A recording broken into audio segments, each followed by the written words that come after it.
Allô Amélie! Allô Léa! Bienvenue à un nouvel épisode de Franchement Littéralement. Aujourd'hui, on va discuter, tout simplement. Ça fait longtemps qu'on n'a pas enregistré, ça fait longtemps qu'on n'a pas sorti un épisode. On fait une petite update sur nos vies, puis ensuite, on va sortir un épisode normal. Comme d'habitude, la semaine prochaine, donc nouvel épisode. Exact. Et on reprend après. Voilà. À tous les 3 vendredis. À tous les 3 vendredis! Ouais. C'est quand même excitant. Donc, comment ça va, Elena? Raconte-nous tout. Mais pas tout, là, mais... Juste une partie. Sois raisonnable, quand même. Je vais y penser. Fait qu'un petit rappel, mon nom c'est Elena, salut, coucou. Je suis une femme afro-descendante née à Montréal et ma famille vient d'Haïti. Puis ces temps-ci, ça va quand même, papa. On enregistre. Souvent les gens disent ça quand ça va mal. Non, moi c'est pas ça va bien. Moi c'est parce que ça va bien que je dis ça. Parfait. Ouais. On enregistre quand même pendant l'été, fait que c'est ma saison. Exact, fait que ça va thriving. bien, là. C'est ça que je voulais dire, mais ça sortait pas bien en français. Dans mon accent, Je thrive. Mais c'est le tu. Le tu thrive, c'est difficile à dire. Bref. C'est ça que je voulais dire. On a compris. Ouais. Elena adore l'été. Elle aime la chaleur. Elle aime quand il fait 35 degrés. Yes. Moi, j'attends la neige avec impatience. C'est l'horreur. Moi, je quitte quand la neige est là. Voilà. Moi, je suis comme, yes! Moins 15! Ouais, ça va bien. Toi, comment ça? Correct. OK. J'ai hâte que la neige arrive. Ouais, là. Non, je te jure, mon fond d'écran d'ordi, c'est des photos d'automne. Puis moi, je me suis dit, il faut que je respecte les saisons. Là, c'est l'été, il faudrait que je sois dans le mood d'été. Je suis comme, non, j'ai hâte que l'automne arrive. Je suis tannée, j'écoute des vidéos d'automne. Faut vivre dans le moment présent. Oui, mais il fait chaud. J'aime ça vivre dans le moment présent dans la clim, mais la clim, c'est poche. En effet. On a des petites canicules, mais c'est pas super. Oui, mais l'été est à peine entamé. Ça s'en vient, là. Yes. Je suis comme, ma fête, c'est le pire temps de l'année. Comme, l'univers a pas bien compris ma vibe quand je suis née. Il a fait comme, cette fille haït la chaleur. Ah ouais, en plein milieu de l'été. Same. Cette fille haït le froid. Ah ouais, juste avant l'hiver. Fait que dans le fond, on devrait switcher de fête. Je suis d'accord. Fait que cette année, je te fête cet été, puis tu me fêtes en décembre. Deal! Qu'est-ce que tu fais ces temps-ci? J'organise mon mariage. Mais au moment où cet épisode va sortir, je vais techniquement être déjà mariée, si tout va bien. Je souhaite que si j'ai rempli les bons formulaires comme il faut. Oh my god. C'est vraiment compliqué, pour vrai. Pensez-y à 2 fois si vous faites ça par vous-même, parce que c'est vraiment complexe. Mais, en tout cas, on espère que quand cet épisode est sorti, tout s'est bien passé. Je suis mariée au sud de la loi. Je suis revenue de voyage de noces. Yeah. On s'en va, justement, vu que j'ai la chaleur. On s'en va pas dans le sud pour 2 semaines. Ah ouais? On s'en va à l'île du Prince-Édouard puis en Nouvelle-Écosse. Alors, cool. souhaite-nous de la bonne température, mais fraîche. C'est comme ça qu'on va être un beau temps doux. Ouais, parce qu'on va quand même relaxer, mais on a quand même des trucs à voir, là. On n'est jamais allé. Moi, je suis jamais sortie. Ben, je suis sortie dans d'autres pays, mais dans le Canada en tant que tel. Un petit peu en Ontario, puis dans le Québec, puis c'est pas mal ça. Fait que j'ai hâte de voir du pays, littéralement. Désolée, aussi, là. Ouais. J'ai vraiment envie d'aller à l'île du Prince-Édouard aussi, parce que... Je t'en reparlerai. Ouais, c'est je te donnerai tous les détails. Tu me donnerais tout ton itinéraire. Je ferai un épisode spécial de mon voyage de noces, non, c'est vrai. Ben, malgré que je risque d'emmener ben des livres. Parce que d'habitude, en voyage de noces, tu t'en vas pas faire 28 randonnées. À moins que tu sois juste vraiment into Ben, à moins que c'est ta vibe, là. En tout cas. Fait que je risque de lire, mais peut-être que je vais me dire ça, j'en ai 20 livres, puis je vais en lire 0, parce que, bon. Tu nous feras un petit parcours itinéraire de voyage / itinéraire de lecture. Ben, j'ai acheté la série de Anne of Green Gables, parce que ça me tente de me mettre dans la vibe de l'île du Prince-Édouard. Je pense que j'ai lu les 2 premiers quand j'étais plus jeune, puis j'ai jamais poursuivi. Puis là, il y a ma youtubeuse préférée, c'est comme une de ses séries préférées, puis elle ressemble à la fille. Puis j'aime trop sa mentalité, là, de Anne Shirley, là, qui est comme, elle vit vraiment dans le moment présent, puis elle est émerveillée partout, puis je suis comme, ok, ça me tente de me mettre dans ce mindset-là avant d'aller là, puis ça se passe à l'île du Prince-Édouard. Bon, c'est parfait. Je me dis, c'est timing idéal. Ben, j'ai hâte que tu me donnes des nouvelles de tes lectures, puis aussi, j'ai hâte de ton mariage, moi. Moi aussi. Est-ce que t'as lu quelque chose de marquant entre les 2 saisons? Est-ce que j'ai lu entre les 2 saisons? Ben là... Non, j'ai rien lu. Non, c'est pas vrai. T'es drôle, toi. Ben, c'est quand le dernier épisode est sorti? En avril? Ouais. Puis là, on enregistre à l'été, donc ça fait une couple de mois. J'ai quand même lu une couple de livres. Ah ouais! Les circonstances ont fait que j'ai lu plus qu'à l'habitude. Ouais. Mais j'ai lu des trucs de merde aussi. Ah! Donc tu veux nous parler des mauvaises Mais affaires? Non, mais c'est juste... je trouve que... On le sait pas. Quand t'empruntes un livre à la bibliothèque, quand t'achètes un livre, quand quelqu'un te donne un livre, Ouais. tu prends une chance. Oui, c'est sûr. Même si les reviews sont bons, ça peut être nul. Mm-hmm. Puis souvent, quand je fais un tour à la bibliothèque puis je repars avec 15 livres, il y en a comme 2 qui sont bons, genre. Ouais. Mais j'ai lu quand même... j'ai eu une petite vibe, là. Juin, c'était le mois de la littérature autochtone. Et moi, je lis autochtone. Puis j'ai lu autochtone. T'as lu autochtone? Puis à chaque fois, je suis comme impressionnée par qu'est-ce que je lis, là. Ouais. C'est tellement bon, c'est tellement imagé. J'ai lu Chimique de Michel Jean. Mm. Puis j'ai pleuré à la fin. Je lisais ça, puis c'était différent des autres que j'avais lu, lui. Puis à la fin, je braillais, j'étais comme, OK, ceci va être un 5 étoiles. Puis là, j'ai fait un petit review, puis là, il a liké mon review, puis j'ai fait ma petite fangirl pendant 2 secondes. Alors que tu me dis, genre, il est très actif. Ben, fait que là, il like les trucs à tout le monde. Je sais pas s'il like les trucs à tout le monde, mais je vois comme publié sur cette application-là. Qu'on nommera pas. Je le vois publier ses lectures qu'il fait lui-même. Fait que, OK, oui. Ça m'intrigue. Fait que là, je le suis pour ça. Mais tu sais, que je dis qu'il est très actif. Une fois qu'il a liké mon truc, je me suis dit, j'aurais pu faire un review plus élaboré. C'était littéralement une phrase. Mais déjà que t'as fait un review, ça c'est rare, fait que... Ben, c'est ça. D'habitude, je mets mon rating puis ça s'arrête là. À moins que j'ai vraiment quelque chose à dire, là. Ça m'est arrivé comme 2 fois de faire un long review, là, de genre un paragraphe, là. Mais d'habitude, je suis comme, personne le lit, on s'en fout. Les gens le lisent, believe it or not.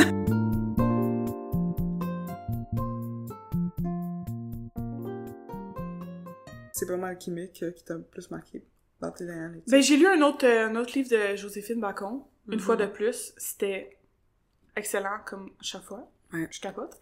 Puis, en parlant d'elle, j'ai lu un livre qui s'appelle Bonjour Coué. J'imagine que c'est Coué, comme ça que ça se dit. Comme Bonjour. De Caroline Monpetit, qui est un petit livre, un petit essai qui parle des 12 langues autochtones au Québec. Ok, oui. Puis c'était super intéressant. Elle rencontre quelqu'un qui parle la langue, qui a grandi dans la communauté. Puis elle explique un peu, est-ce que les gens parlent encore cette langue-là? Comment ils fonctionnent pour garder cette langue active?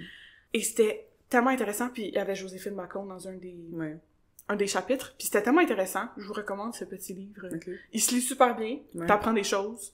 J'aime ça les courts essais, justement comme ça. J'avais lu l'histoire des barricades. Oui, c'est vrai. On en a parlé, là. Puis c'est tout court.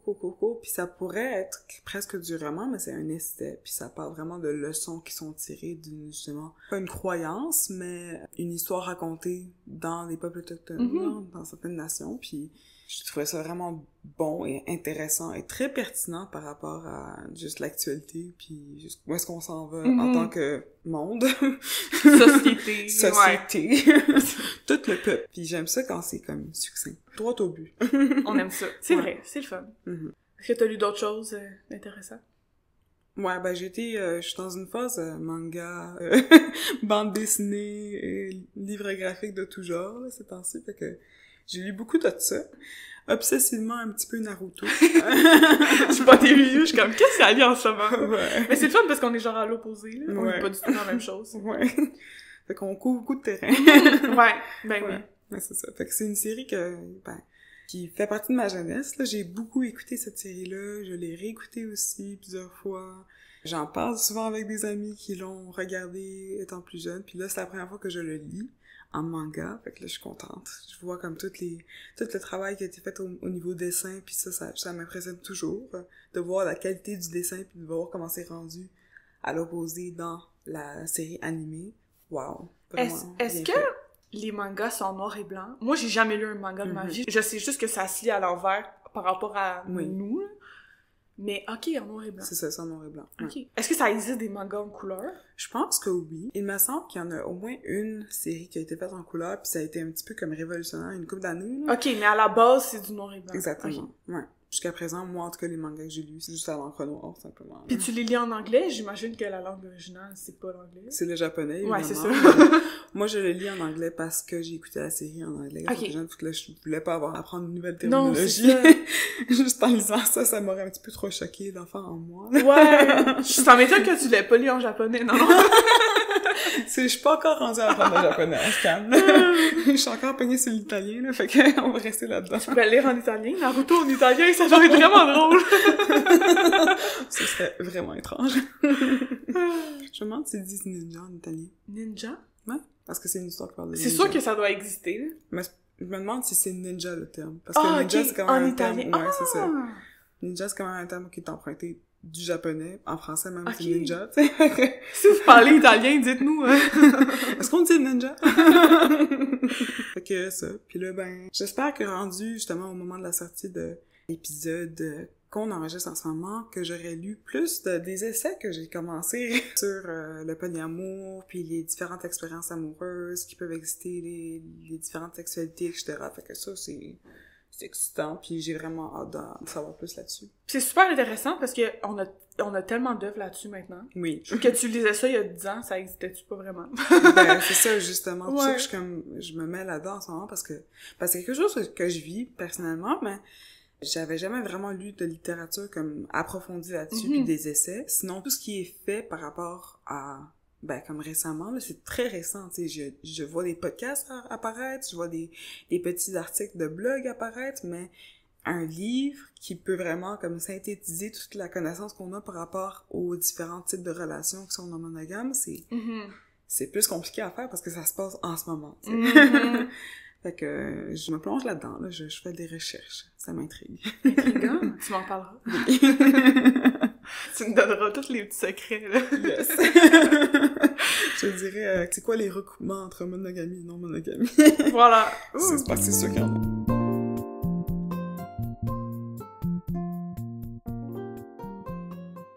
Est-ce que tes habitudes de lecture ont changé depuis la dernière année? Ben, en faisant des recherches pour le petit carrousel qu'on a fait, qui va être sorti au moment où vous écoutez cet épisode, j'ai réalisé que je lisais vraiment pas beaucoup de fiction. Parce que souvent, j'en lis pas parce que je lis ça trop vite. Fait que je suis comme, j'achèterai pas des livres, je vais en emprunter à la bibliothèque, mais je lis ça en 2 heures, puis bye. J'ai réalisé que j'en lisais pas beaucoup. Puis encore, je vais parler de ma YouTubeuse préférée, que je vais mettre dans la barre d'infos. Ouais. Darling Daisy, sa page YouTube s'appelle. Puis elle parle de livres tout le temps, là. Puis elle lit de tout. Puis ça m'a tellement inspirée. Elle lit des classiques, elle lit des livres pour jeunes, des middle grade books, qu'ils appellent en anglais. Mais c'est vrai, puis j'en ai lu, puis c'est tellement le fun à lire. Fait que là, ça m'a donné le goût de lire des trucs plus différents, genre, de lire de tous âges, et non juste des livres pour adultes, ben pour adultes. Ouais, entre guillemets. Tu sais, puis j'ai recommencé à lire des livres que je lisais quand j'étais plus petite, ou des livres pour enfants qui ont été populaires, que j'ai jamais lus, comme j'ai lu Talk Everlasting, que j'ai jamais vu le film. Le livre est plus ou moins bien vieilli. J'ai lu Ella Enchanted, j'ai tripé. Sauter sur le livre et oublier le film. Ok, mais j'allais aimer le film en plus. Oui, mais il faut que tu les dissocies. Okay. L'histoire est complètement différente. Oh. Ils ont vraiment pris des libertés dans le film. Fait que si vous aimez le film, attendez-vous pas à la même histoire dans le livre. Okay. C'est complètement différent. Mais j'ai adoré. J'ai trouvé ça vraiment bon. Je lirais peut-être Mathilda. Ouais. Parce que c'est mon film d'enfant préféré. Oui. Puis j'ai jamais lu le livre. Mais sinon, j'aime ça lire toujours... Ben là, je parlais tantôt que j'étais pas bien dans la saison de l'été, là. Mais souvent, j'aime ça lire des trucs saisonniers, genre. Lire des livres d'automne quand c'est l'automne, puis des livres d'été quand c'est l'été, pas vraiment, mais... Ou des livres sur la nature, puis même la nutrition, sur tous les aliments que tu peux manger dans des différentes saisons, que je trouve ça vraiment le fun. Je dirais pas que mes habitudes ont changé tant que ça. Je vais continuer à lire ce que j'aime lire, mais j'ai le goût de diversifier un peu. Je m'en vais comme à l'inverse de toi. Toi, t'es en train de lire des trucs full récents, puis moi, je suis comme, j'ai le goût de lire des classiques, j'ai le goût de lire des livres de mon enfance, fait que je retourne dans le passé un peu, mais... Toi? On est vraiment... Ouais, c'est ça. On est vraiment en opposition. Exact. Vraiment, c'est drôle parce que drôle. Tu lisais full d'essais, pis là, moi, je me disais justement, je lis pas assez d'essais ces temps-ci. Fait que là, je vais me plonger vraiment là-dedans. Puis je fais des lectures récentes, c'est sûr, mais j'ai aussi j'ai comme une attirance envers qui est plus récent, puis qu'est-ce qui se colle plus à mon quotidien ces temps-ci. Je suis en redécouverte de mon moi. Elle est en train de danser, vous la voyez pas, mais... Je fais une petite danse. Puis de mes origines, fait que là, je fais beaucoup de lectures justement qui sont écrites par des personnes afrodescendantes. Étant donné que je suis comme immigrante de 2e génération, j'ai comme une réalité qui est un petit peu différentes d'autres personnes qui m'entourent. Tout ça pour dire que, ouais, j'ai envie de faire plus de lectures de personnes afrodescendantes, de lectures plus d'essais, même d'histoire, qui est un sujet qui m'a toujours intéressée, mais de loin, genre. Puis c'est plus compliqué pour moi de m'accrocher à ça, ce qui va faire en sorte que tous mes objectifs de lecture vont prendre le bord. Parce que je m'étais dit que je vais lire un certain nombre de livres cette année, mais je pense que je vais devoir lire plus lentement pour pouvoir être capable de lire ce que ça me tente de lire. Mais c'est correct de s'adapter avec les saisons de la vie. Justement. C'est comme parfait. toi, tu t'adaptes aux Ben saisons. Oui. Ouais, mais moi, c'est les saisons littéralement, ouais. mais tu sais, je comprends, mais c'est sûr qu'il y a des fois, on a plein... Moi, j'ai une pile, puis des fois, je suis comme, OK, j'ai le goût de lire quelque chose de complètement différent. Puis là, je m'en vais chercher des livres à la bibliothèque d'un sujet complètement différent. C'est correct de s'adapter, dépendant de quel sujet nous pop dans l'esprit. Définitivement. Ouais. Puis je pense que c'est aussi le fun d'avoir un club de lecture, qui, d'ailleurs, notre club de lecture existe encore. Puis de participer aussi à d'autres clubs de lecture qui ont des thèmes particuliers, c'est le fun aussi. Ça te permet de, justement, diversifier ton champ de lecture, puis ton horizon de manière générale littéraire.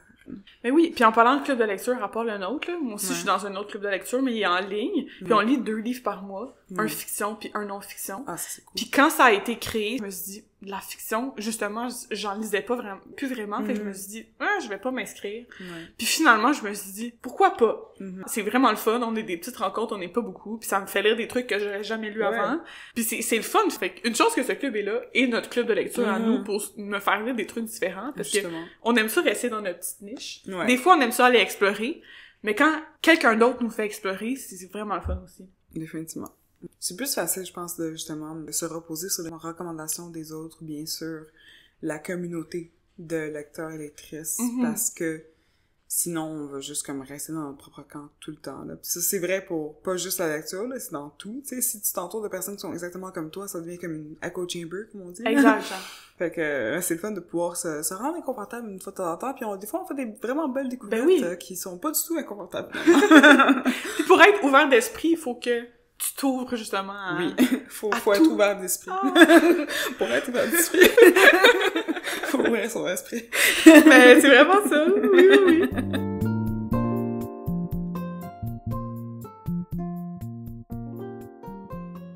As-tu un objectif de lecture cette année? Bon, si vous avez suivi le premier épisode de l'année passée, notre premier épisode de la saison 1, dans le fond, je m'étais rendue quand même loin dans mon objectif. Pour donner un petit topo, là, en 2022, j'ai lu 253 livres. Puis en 2023, je me suis calmée, puis j'en ai lu 170. Ça, c'est moi qui me calme. Puis là, cette année, je me suis dit, je vais mettre un objectif de 111. Ça faisait un cute numéro. Au moment où on enregistre, je suis rendue à 96. Okay. Fait que je suis comme, OK. Mais les circonstances ont fait que j'ai lu plus qu'à l'habitude. Normalement, je serais pas rendue là. Parce que justement, je voulais pas lire lentement, parce que c'est impossible pour mon cerveau, mais comme plus savourer chaque lecture. Donc, pas lire 300 livres. Au moment où l'épisode va sortir, j'aurais probablement atteint mon objectif. Mais... On pourrait faire un petit update, genre, dans un clip. Voici où est-ce qu'on en est réellement aujourd'hui. Ben oui! C'est le fun. Pis toi? Définitivement pas comme toi. Mais là, c'est correct. Moi, je suis comme un animal étrange, là. Je suis une créature. Ouais, moi, j'ai un objectif de comme 40aine de livres, je pense 46. Puis là, je suis à la moitié en ce moment. Selon moi, je devrais me rendre relativement aux 3/4, là, au moment où on sort notre épisode, parce que j'aurai du temps cet été pour profiter de l'été et aller lire au parc. Donc, ouais, je pense que je suis bien alignée, mais je prends mon temps aussi. Je me donne pas trop de pression, tu sais. Je me dis, c'est juste un chiffre. Puis, en plus, quand tu lis des mangas puis de la bande dessinée, ça passe vraiment vite. Ça passe vraiment vite, c'est vrai. Ben, même quand moi, je lis mes petits livres de middle grade, je suis comme, OK, est-ce que je le compte pour vrai? Mais un livre, c'est un livre. Hein? Un livre est un livre. Tu l'ouvres, tu le lis, ça compte. Voilà, fin. T'as même pas besoin de le lire au complet, ça compte. Ouais, là, conseil, là, on en parlait avant d'enregistrer, mais si vous êtes en train de lire un livre que vous aimez pas, arrêtez de le lire. La vie est trop courte. Vraiment. Je dis ça, mais je continue tout le temps à lire les livres quand j'ai trop de poche. Mais faites pas comme moi. Non, moi, j'ai récemment lâché un livre. J'ai lâché 2 livres cette année, en fait, puis ça m'a fait un énorme bien. Ben oui! Parce que c'est absolument impossible de juste se faire souffrir pour absolument rien. Ça sert Exact. à rien. Puis si ça vous gosse, comme, arrêtez de lire, lisez comme les 3 dernières pages, puis comme ça, c'est comme si vous l'aviez lu au complet. Spoiler! Spoiler, mais tu vas jamais le relire parce que c'est poche, fait qu'on s'en fout. Qui sait, peut-être que tu vas le relire dans 10 ans, comme on a fait avec Marcel Proust. C'est vrai. Donnez une deuxième chance aux livres que vous trouvez mauvais. Non, non. Non. Mais pas tout le temps. Si ça vous tente. Exact. Faut prendre les saisons comme elles viennent. Voilà. Faites pas comme moi avec mes fonds d'écran d'automne au mois de juillet.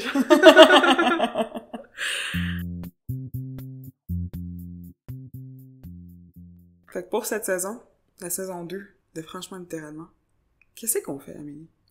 On fait la même chose que d'habitude. Ouais! Ben, nos œuvres sont pas mal choisies. Mm-hmm. Ça se peut que ça change. Ouais. Mais on est pas mal bien alignés. C'est ça que je voulais dire. J'allais dire bien planifié, mais c'est pas vraiment ça. On est bien. On n'est pas planifié, mais la saison, oui. On a essayé d'être quand même assez diversifié dans nos choix de lecture. Mm-hmm. Ça s'annonce vraiment nice. Oui. On est tellement contente d'être de retour au micro. Ouais. J'étais en train de trépigner ce matin quand je me suis réveillée. J'étais comme, là, on s'en va enregistrer. Ça fait longtemps. Fait que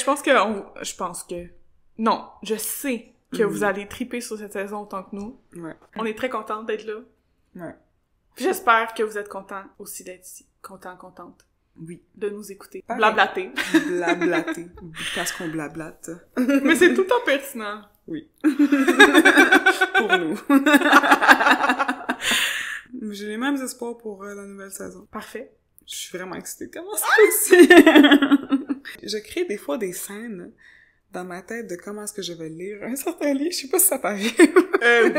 Ben oui, on se rappelle après l'épisode qu'on a fait que moi je pense en scénario. Fait que oui, ça m'arrive. Des fois, je suis comme, je vais allumer ma petite chandelle qui s'appelle club de lecture. Je vais m'installer dans mon sofa bien dans le fond, là. Cosy. Le soir. Je vais entendre les petits grillons dehors parce qu'il va être tard le soir parce que je fais de l'insomnie. Ouvre ta fenêtre, là, il y a le petit vent, Ouais. chaud d'été, Mm-hmm. ton petit snack. Des petits raisins. Tu me donnes faim. Tout ça pour dire que... Ça pour dire que j'ai vraiment faim maintenant. Mon ventre gargouille. J'espère que le micro va pas piquer comme ça. J'ai rien entendu, fait que c'est correct. Fait que ouais, j'espère encore et toujours qu'on va pouvoir vous encourager, la gang, à lire des belles choses, puis vous permettre d'élargir, comme nous, vos horizons littéraires et autres. Puis cette saison s'annonce vraiment très le fun. Oui! Donc, merci vraiment d'avoir été à l'écoute pour cet épisode de Franchement Littéralement, le premier de la saison 2. Wouhou! On vous invite à nous suivre sur notre page Instagram, à biblio_brume, sur notre page Facebook, Franchement Littéralement, ou à nous écrire au franchmentlit@gmail.com. Je te fais honte. Je me suis cachée derrière ma main. Et un énorme merci à celles qui nous encouragent sur notre page Patreon. Même un petit dollar nous aide à nourrir ce balado, ce projet d'amour. Oui, merci. Et on se dit à la prochaine! Ciao, bye!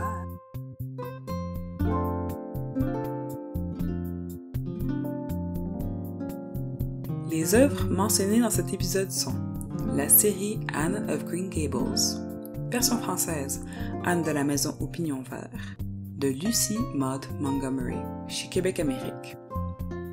Chimique, de Michel Jean, chez Libre Expression. Kaominouat, une fois de plus, de Joséphine Bacon, traduit par Marie-André Gill, chez Mémoire d'Encrier. Bonjour, Koué, à la rencontre des langues autochtones du Québec, de Caroline Montpetit, chez Boréal. Une brève histoire des barricades, de Léane Bétasamouzac-Simpson, traduit par Édith Bélanger et Ariane Desrochers, chez Mémoire d'Encrier. Naruto, de Masashi Kishimoto, aux éditions Viz Media. La chaîne YouTube de Darling Daisy. Suivez le lien dans la bio. Talk Everlasting, La version française La sauce enchantée de Nathalie Babbitt chez Squarefish. Ella Enchanted, version française Et la ensorcelée de Gail Carson Levine chez HarperCollins. Matilda de Roald Dahl et Quentin Blake chez Puffin. Au prochain épisode, on va discuter de Nom fictif de Olivier Sylvestre. À bientôt!